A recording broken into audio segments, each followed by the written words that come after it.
I'm in very heavy competition for the title of the Bad News Channel. Yep, I really want to win that. I want to be known as the Bad News Channel. Now, I mentioned this dude before. Allen Ginsberg, 1960s radical. Our friend Murray used to run around with Allen way back when, back in the day. And what did Ginsberg say?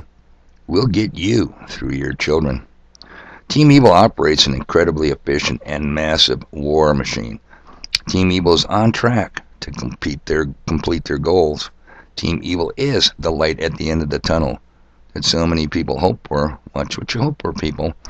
And Team Evil's goal, one more time, they want us dead. And it doesn't matter if they kill you in your home, on your city street, or after they bus you to a FEMA camp.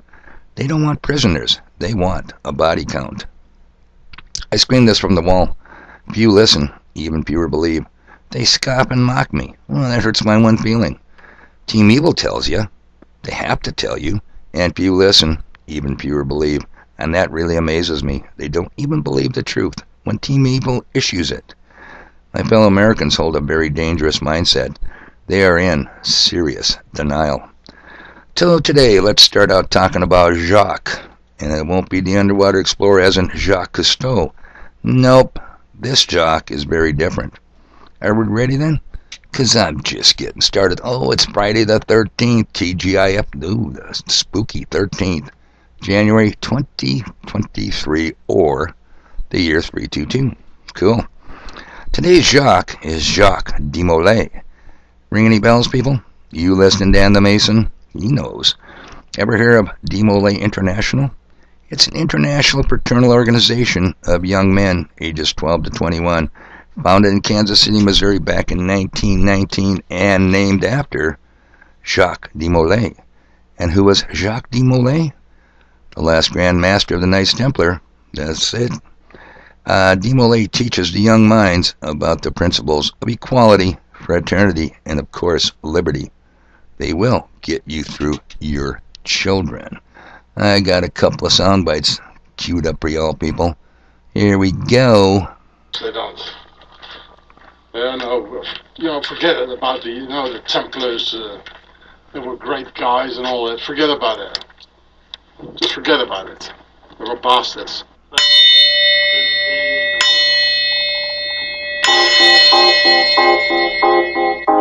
My favorite part is the family that it brings. Something that I've definitely gained from de Molay is friendships. Whether it's my brothers, moms from Eastern Star, and probably more importantly dads from Masonry. I've gotten a lot of experience talking to people, being able to go out in the world and communicate with anyone. I didn't have that skill before I joined de Molay. I can play longer, but why? You're going to get the message. The influential mothers from the Eastern Star, but more important, the influential fathers. Yep, the Masons. I'll tell you, they're hiding behind every tree. You know what else is back there. And just because communism, which is America's #1 export, and the good rabbi, remember Rabbi Weiss, called Judaism, is an export of the USA, #1, like I said, and all 10 planks of the Communist Manifesto are in full force in America. Just because that, it's still no reason that we shouldn't fight communism abroad. Overseas, those goddamn Russians, those goddamn red Chinese. Well, see if you recognize this voice. It's an old one. My name is Ronald Reagan. Last year, the contributions of 16 million Americans to the Crusade for Freedom made possible the World Freedom Bell, symbol of hope and freedom to the communist-dominated peoples of Eastern Europe, and built this powerful 135,000-watt Radio Free Europe transmitter in Western Germany. Well, wait a minute. When do we get one of these high-powered radio transmitters for the communist-dominated fellow Americans? How come just Eastern Europeans get all the cool stuff? That ain't fair. I'm going to pout. This station daily pierces the Iron Curtain with the truth, answering the lies of the Kremlin and bringing a message of hope to millions trapped behind the Iron Curtain. Grateful letters from listeners smuggled past the secret police express thanks to Radio Free Europe for identifying communist quislings and informers by name. The Crusade for Freedom is your chance and mine to fight communism. Don't you hate quislings? Oh, rotten, dirty, goddamn Russian quislings. Okay, moving along. And sports fans. Yep, I don't want to leave you guys out. You're such a part of the fabric of society that we all live in. The interview you will never hear about the winner of the triathlon or Ironman competition or even the Boston Marathon, who the weeks before the event laid around on his fat ass on the couch drinking beer, probably not Budweiser, and eating Doritos and watching the NFL, totally amused. That would be a miracle if it ever happened. But that's why I say the interview you will never hear. It takes months of training, maybe years. I think we can all agree, and yet we are supposed to believe that heavily armed, pissed off Americans who never did a thing to stop the destruction of our country, never went to the school boards to protest the, what can I say that you two let me say, the Queen's story hours. You've seen about them. They're going to leap into heavy combat when the first boot kicks down the door to their house? Are you kidding me? That ain't going to happen. Some people are going to get a very rude and deadly awakening. Don't doubt me on this. How many times have I heard, if they want my guns, come and get them. Thanks for providing me the targets. How many bumper stickers displayed? They'll get my guns when they pry them loose from my dead hands. Oh, be careful what you wish for. How many times must I shout from the wall? If you wait until they're at your door, it's over. You will lose. You'll lose your life. And no, you won't even take one of them with you. They ain't gonna allow that. That's pure fantasy. Ain't going to happen. You have no clue to the level of violence of action they can bring to your home front door. No clue, people. For us to stand any chance, and I've mentioned this before too, at all, we have to get them as far away from our homes as possible. En route to their staging areas, perhaps, or at their staging areas before they deploy. And that will take intelligence, observation, technology, communications, organization, and of course, training. Do any of you see that happening anywhere? I sure don't. And what do we have for force multipliers? Communication gear, night vision, and thermal imaging.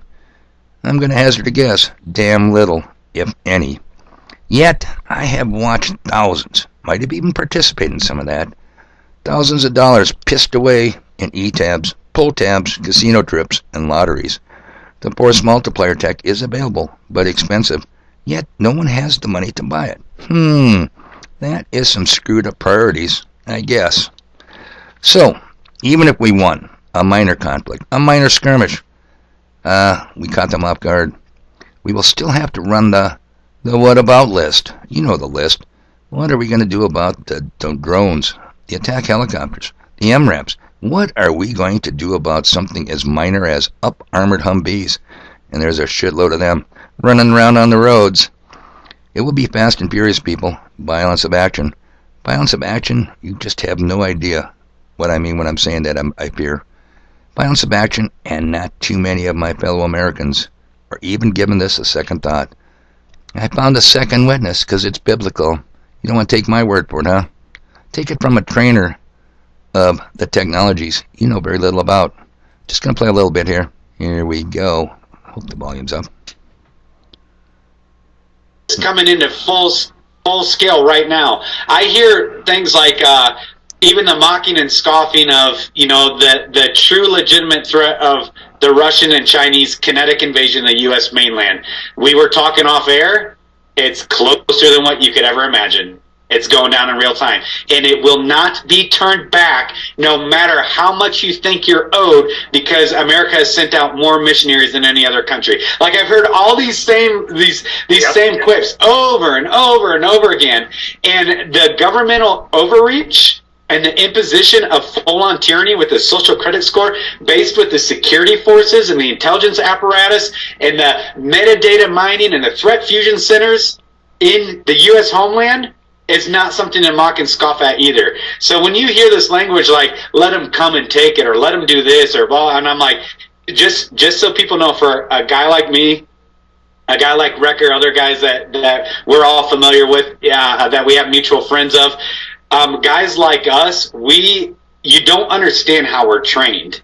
And we say, thank you for the invite, because we were bored. we'll be there in about 5 minutes, and we will come take it from your hands. I've been for oppositional forces, for SWAT training, mount operations, urban warfare training. I've done jungle warfare training, mountain warfare training, cold weather mountain warfare training. I've been an assault climber for the Marine Corps. I've been a national instructor for immediate action drills for all kinds of different layers of direct action stuff and reconnaissance-based stuff. And I can tell you what, even as trained to my level, which is nothing compared to other guys that are the tier 1 guys, but like I'm a scrub compared to them, just so everybody knows. But when you get hit by guys that are trained, when you get coordinated and searched by guys that are trained, when you have technological superiority, when you have firepower superiority, when you have logistical and signals intel and human intel superiority, you cannot stop what is coming through your door. And again, I don't care if that's a domestic issue or an international issue with what's coming in from the Chinese and the Russian threat. Well, Jamie, if I can ask you, look, I'm a pissed off, grouchy old guy with a gun, okay? Now, having said that, look, I know what I'm up against, but can we win on the numbers? What if we had a whole bunch of us like me, okay? Even though you guys are like the most elite trained, don't we have a chance on the numbers alone? Look, maybe I'm going to go out in a blaze of bullets and bombs and whatever else you guys got, but at least I'm going to take some of you with me, and that's going to, yeah. Okay. So that's a great question, Doug, and actually, I would say to that, unequivocally, forgive me, listeners, unequivocally, no, the numbers don't matter. You aren't gonna take a goddamn one of them with you, but you're going alone. Okay, people. So, even though I'm thinking it might be too late for us, guess what? I still am stuck with stuff to do.